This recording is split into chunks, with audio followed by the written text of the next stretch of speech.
تھوڑا بہت اجرا شام کو دینا چاہیے یاروں ادھر یہاں دیکھ رہا رب العالمین والصلاة والسلام علی اشرف الانبیاء والمرسلین سیدنا و نبینا و مولانا محمد وعلی آلہ و صحبہ اجمعین اما بعد قال اللہ تبارک و تعالی فی القرآن الکریم اعوذ باللہ من الشیطان الرجیم وَلَقَدْ أَنزَلْنَا إِلَيْكُمْ كِتَابًا فِيهِ ذِكْرُكُمْ أَفَلَا تَعْقِلُونَ صدق اللہ العظیم۔ اسٹیج پر تشریف فرما بزرگان دین، اہل علم حضرات، اساتذہ کرام اور میرے دینی و ایمانی بھائیوں، مدرسہ تجوید القرآن کا یہ سالانہ اجلاس جس کی نسبت قرآن کریم سے ہے، اس میں حاضری یہ ہمارے لیے سعادت کی بات ہے۔ اللہ تبارک و تعالیٰ نے ہمارے لیے یہ سعادت مقدر فرمائی اور ہمارے لیے یہاں آنا، یہاں بیٹھنا یہ ہمارے لیے میسر اور آسان فرمایا۔ اس پر اللہ تبارک و تعالیٰ کا جتنا بھی شکر ادا کیا جائے اتنا کم ہے۔ قرآن کریم کے تعلق سے کچھ گفتگو آپ نے برادر مکرم جناب مولانا عزیز اللہ ندوی مدث اللہ العالی کی زبانی سنی۔ یقیناً قرآن کریم اللہ تبارک و تعالیٰ کا کلام اور دنیا کے لیے ایک دستور ہے۔ دنیا کو اللہ تبارک و تعالیٰ نے پیدا کیا، کائنات کو پیدا کیا تو اس کائنات کے لیے ایک دستور کی، ایک قانون کی ضرورت تھی۔ اللہ تبارک و تعالیٰ نے یہ قانون اور یہ دستور قرآن کریم کی شکل میں عنایت فرمایا۔ جناب محمد رسول اللہ صلی اللہ علیہ وسلم کے اوپر سیدنا جبرائیل علیہ السلام کے واسطے سے یہ قرآن کریم نازل کیا، اور یہ قرآن کریم اللہ تبارک و تعالیٰ نے کسی ایک قوم کے لیے یا کسی ایک خاندان کے لیے یا کسی ایک علاقے کے بسنے والوں کے لیے نہیں نازل کیا، بلکہ اللہ تبارک و تعالیٰ نے یہ قرآن کریم پوری انسانیت کے لیے نازل کیا۔ دنیا کا کوئی بھی انسان جو یہ چاہتا ہے کہ وہ صحیح راستے پر چلے، اسے قرآن کریم کی طرف آنا پڑے گا، قرآن کریم سے رہنمائی حاصل کرنی ہوگی۔ قرآن کریم میں اس سلسلے میں ایک آیت ذکر کی گئی ہے جو آپ کے سامنے پڑھی گئی۔ اللہ تبارک و تعالیٰ نے فرمایا وَلَقَدْ أَنزَلْنَا إِلَيْكُمْ كِتَابًا فِيهِ ذِكْرُكُمْ أَفَلَا تَعْقِلُونَ کہ ہم نے تمہارے اوپر ایک کتاب ایسی اتاری ہے جس میں تمہارا تذکرہ ہے، کیا تم سمجھتے نہیں ہو؟ ایک مشہور واقعہ ہے، حضرت انس ابن قیس مشہور تابعی ہیں۔ تابعی وہ ہوتے ہیں کہ جنہوں نے حضرات صحابہ کرام رضوان اللہ علیہم اجمعین کی زیارت کی ہو۔ حضرات صحابہ وہ ہیں کہ جنہیں نبی کریم صلی اللہ علیہ وسلم سے ملاقات کا شرف حاصل ہوا ہو ایمان کی حالت میں، آپ کی زیارت فرمائی ہو ایمان کی حالت میں، اور ان صحابہ کو جنہوں نے دیکھا ہو ان کو ہم تابعی کہتے ہیں۔ تو حضرت انس ابن قیس رضی اللہ تابعی ہیں۔ ایک مرتبہ ایک جگہ بیٹھے ہوئے تھے، کوئی آدمی قرآن پڑھ رہا تھا، وہ پڑھتے پڑھتے اس آیت پر پہنچا وَلَقَدْ أَنزَلْنَا إِلَيْكُمْ كِتَابًا فِيهِ ذِكْرُكُمْ أَفَلَا تَعْقِلُونَ۔ انس ابن قیس عربی زبان جانتے تھے، عربی زبان میں پلے بڑھے تھے، عربی زبان سے واقف تھے۔ جیسے ہی پڑھنے والے کی زبان سے، تلاوت کرنے والے کی زبان سے یہ آیت سنی کہ ہمارا رب یہ فرما رہا ہے کہ ہم نے تمہارے اوپر ایک ایسی کتاب اتاری ہے جس میں تمہارا تذکرہ ہے، تو فوراً دل کے اندر ایک شوق پیدا ہوا کہ میں اس کتاب کے اندر تلاش کروں کہ میرا تذکرہ، میرا ذکر اس قرآن کریم میں کہاں کیا گیا ہے۔ قرآن کریم کھولا، قرآن کریم کھول کر کے پڑھنے لگے، آیت پڑھی قد افلح المؤمنون الذین هم فی صلاتهم خاشعون کہ وہ مومن کامیاب ہو گئے جو اپنی نمازوں میں خشوع و خضوع اختیار کرتے ہیں، اور پھر آگے جو مومنوں کی صفات بیان ہوئی ہیں ان کو پڑھتے چلے گئے۔ پھر کہنے لگے کہ میرا تعلق اس گروہ سے نہیں ہے، اس جماعت سے میرا تعلق نہیں، یہ تو بڑے اونچے اور بلند درجے کے لوگ ہیں۔ پھر آگے پڑھا والسابقون الاولون من المہاجرین والانصار والذین اتبعوهم بإحسان رضی اللہ عنہم ورضوا عنہ، کہ جہاں حضرات مہاجرین کا تذکرہ، حضرات انصار کا تذکرہ، حضرات صحابہ کرام رضوان اللہ علیہم اجمعین کا تذکرہ، اس کو پڑھ کر پھر آگے بڑھ گئے، کہنے لگے کہ میرا شمار ان لوگوں میں بھی نہیں، یہ بھی بڑے اونچے درجے کے لوگ ہیں۔ اور مختلف جگہوں سے قرآن کریم کو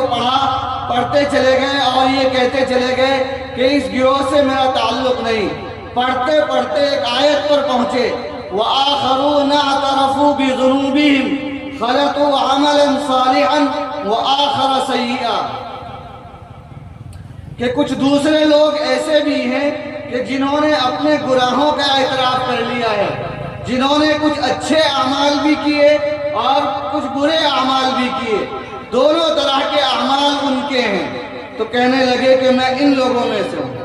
مجھ سے غلطیاں بھی ہو جاتی ہیں، مجھ سے گناہ بھی ہو جاتے ہیں، مجھ سے اللہ کی نافرمانی بھی ہو جاتی ہے، اور مجھے اللہ تبارک و تعالی اپنے دربار میں توبہ کے لیے بلا بھی لیتے ہیں۔ اس طرح میں اپنے گناہوں کا اعتراف کر لیتا ہوں، اپنے جرائم کا اعتراف کر لیتا ہوں۔ خوش ہو گئے کہ اللہ تبارک و تعالیٰ نے جو بات فرمائی تھی لَقَدْ أَنزَلْنَا إِلَيْكُمْ كِتَابًا فِيهِ ذِكْرُكُمْ، کہ ہم نے تمہارے اوپر ایک کتاب اتاری ہے جس میں تمہارا تذکرہ ہے، مجھے اس کتاب کے اندر میرا تذکرہ مل گیا، میرا ذکر مل گیا، اب میں اس کتاب کے ذریعے سے رہنمائی حاصل کر سکتا ہوں، ہدایت حاصل کر سکتا ہوں، اور زندگی کو صحیح ڈگر پر گزار سکتا ہوں۔ یہ دیکھ کر اور یہ پڑھ کر حضرت انس ابن قیس رضی اللہ تعالی عنہ جو مشہور تابعی ہیں بہت خوش ہوئے۔ اس واقعے سے ہمیں یہ معلوم ہوتا ہے اور اس آیت سے بھی یہ معلوم ہوتا ہے کہ قرآن کریم انسانوں کی زندگی کے لیے صرف مومنوں کے نہیں بلکہ پورے کے پورے انسانوں کی زندگی کے لیے ایک آئینہ ہے۔ اس آئینے میں ہر انسان اپنا چہرہ دیکھ سکتا ہے کہ کہاں میرے اندر کمی ہے، کہاں میرے اندر خامی ہے، کہاں میرے اندر کوتاہی ہے۔ ہم اور آپ جب کہیں کسی بڑے سے ملاقات کے لیے جاتے ہیں، کہیں ملنے کے لیے جاتے ہیں، کسی پروگرام میں جاتے ہیں، شادی میں یا کسی تقریب میں جاتے ہیں، یا گھر سے باہر نکلتے ہیں، تو ہم آئینے کے سامنے جاتے ہیں، شیشے کے سامنے جاتے ہیں، اپنے بال درست کرتے ہیں، اپنی ٹوپی درست کرتے ہیں، اپنی داڑھی درست کرتے ہیں، کہیں ایسا نہ ہو کہ باہر نکلنے کے بعد ہمیں لوگ یہ کہیں کہ بد سلیقہ ہے، بے شعور ہے۔ اس کو سلیقہ اور شعور نہیں، اپنی شخصیت کو پہچانوانے کے لیے اور اپنی ذات کو پہچانوانے کے لیے ہم یہ اہتمام کرتے ہیں کہ آئینے کے سامنے جا کر کھڑے ہو جاتے ہیں اور اپنے نوک پلک کو، اپنے چہرے کو، اپنے سر کو اور اپنے تمام کے تمام بدن کے اعضاء کو، اپنے کپڑوں کو درست کرتے ہیں۔ تو اللہ تبارک و تعالیٰ نے ہمیں اپنے پاس بلانے سے پہلے، اپنے پاس حاضر ہونے سے پہلے ایک آئینہ اور ایک شیشہ دیا ہے کہ تم میرے پاس آنے سے پہلے اس آئینے میں اپنی تصویر دیکھ لو۔ اگر تمہاری تصویر اس آئینے کے مطابق ہے تو میرے یہاں تمہارا اکرام کیا جائے گا،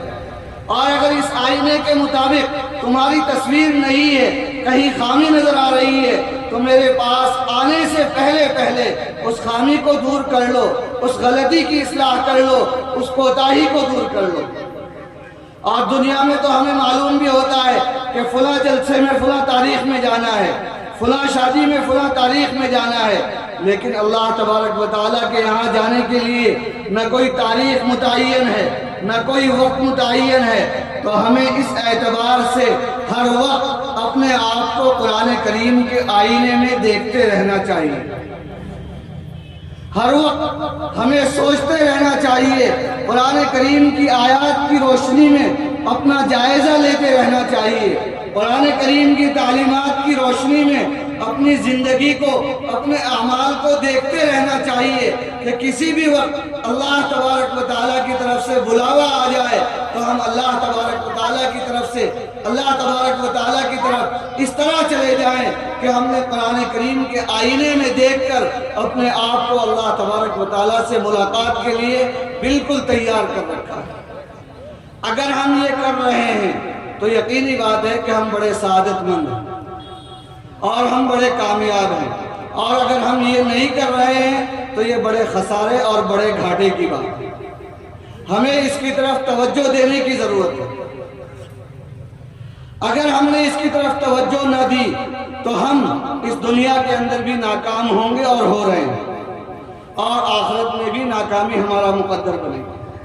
اگر ہم نے قرآن کریم کو اپنا آئینہ نہ بنایا، قرآن کریم میں اپنی تصویر کو نہ دیکھا، اور قرآن کریم کی روشنی میں اپنی غلطیوں کی اصلاح نہیں کی، اپنی نئی نسل کی تربیت قرآن کریم کی روشنی میں نہیں کی، تو یاد رکھیے کہ اس دنیا میں بھی ہم رسوا اور ذلیل ہوں گے، اور اللہ تبارک و تعالیٰ کے یہاں بھی کامیابی ہمارا مقدر نہیں ہوگی۔ اسی قرآن کریم میں اللہ تبارک و تعالیٰ نے ایک واقعہ نقل کیا ہے جو ایک نبی کا واقعہ ہے۔ اللہ تبارک و تعالیٰ نے ارشاد فرمایا، ام کنتم شہداء اذ حضر یعقوب الموت اذ قال لبنی ما تعبدون من بعدی۔ ایک نبی کا قصہ بیان کیا ہے۔ حضرت یعقوب علیہ السلام اللہ تبارک و تعالیٰ کے برگزیدہ نبی، ان کے والد بھی نبی اور ان کے دادا بھی نبی، یعنی خاندان نبوت سے آپ کا تعلق، باپ بھی نبی دادا بھی نبی۔ تو جس کے گھر کے اندر نبوت ہو اس گھر کے بارے میں ہمارا کیا تصور ہوگا؟ ہم اس کے بارے میں یہی سوچیں گے کہ اس گھر کا ہر فرد اللہ تبارک و تعالیٰ کی پوجا کرنے والا، اللہ تبارک و تعالیٰ کی عبادت کرنے والا، اور اللہ سے بغاوت کرنے پر بھڑک جانے والا اور غصے میں آ جانے والا ہے۔ حضرت یعقوب علیہ السلام کی وفات کا وقت ہے، آپ اس دنیا سے رخصت ہو رہے ہیں۔ ایسے موقع پر آپ نے اپنی آل و اولاد کو جمع کیا، اپنے بچوں کو، اپنے بیٹوں کو، اپنے پوتوں کو، اپنے نواسوں کو، اپنی نواسیوں کو اور خاندان کے بچوں کو جمع کیا۔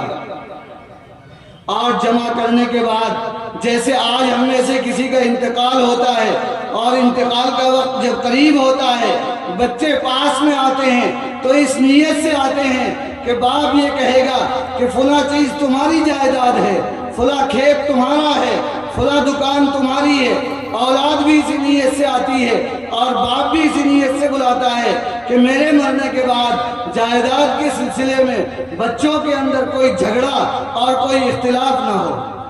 یہ سوچ کر وہ اپنی اولاد کو اپنے پاس بلاتا ہے، لیکن ایک نبی نے اس لیے اپنے بیٹوں کو، اپنی اولاد کو، اپنے نواسوں کو اور اپنے پوتوں کو اپنے پاس نہیں بلایا۔ ایسی کوئی بات ان کے سامنے نہیں کہی، بلکہ ان کے سامنے جو بات کہی وہ آخرت کی کھیتی کے متعلق تھی۔ ایسی بات کہی کہ جس کے ذریعے سے ان کے ایمان کے باقی رہنے کی ضمانت دی جا سکے کہ ہاں یہ ایمان پر باقی رہیں گے، دین پر باقی رہیں گے۔ جو سوال انہوں نے اپنے اولاد سے کیا، اللہ تبارک و تعالیٰ نے اس کی اہمیت کے پیش نظر اس سوال کو محفوظ رکھا تاکہ قیامت تک آنے والے قرآن کریم کے پڑھنے والے، قرآن کریم کے سننے والے، قرآن کریم کے سمجھنے والے اور قرآن کریم پر عمل کرنے کا دعویٰ کرنے والے اس سوال کو پڑھتے رہیں اور اس سوال کی روشنی میں اپنی اولاد کی، اپنی نئی نسل کی تربیت کرتے رہیں۔ اگر آپ اس جلسے میں آنے کے بعد کچھ نہ لے کر کے جائیں، صرف وہ سوال اور اس کی اہمیت آپ کے دلوں میں بیٹھ جائے اور اس سوال کی بدولت آپ اپنی نئی نسل کی دینی تربیت کی طرف متوجہ ہو جائیں، قرآنی تربیت کی طرف متوجہ ہو جائیں، تو آپ کا اس جلسے میں آنا بے سود نہیں ہوگا۔ آپ یہاں سے بہت کچھ لے کر کے چلے جائیں گے جس سے آپ کی دنیا بھی سنورے گی اور آخرت میں بھی آپ کو کامیابی حاصل ہوگی۔ کوئی معمولی سوال نہیں تھا، کوئی دنیاوی سوال نہیں تھا، دنیاوی مال و متاع سے متعلق کوئی سوال نہیں تھا، لیکن چھوٹے سے لفظوں میں جو سوال کیا گیا بڑا جامع، بڑا معنی خیز اور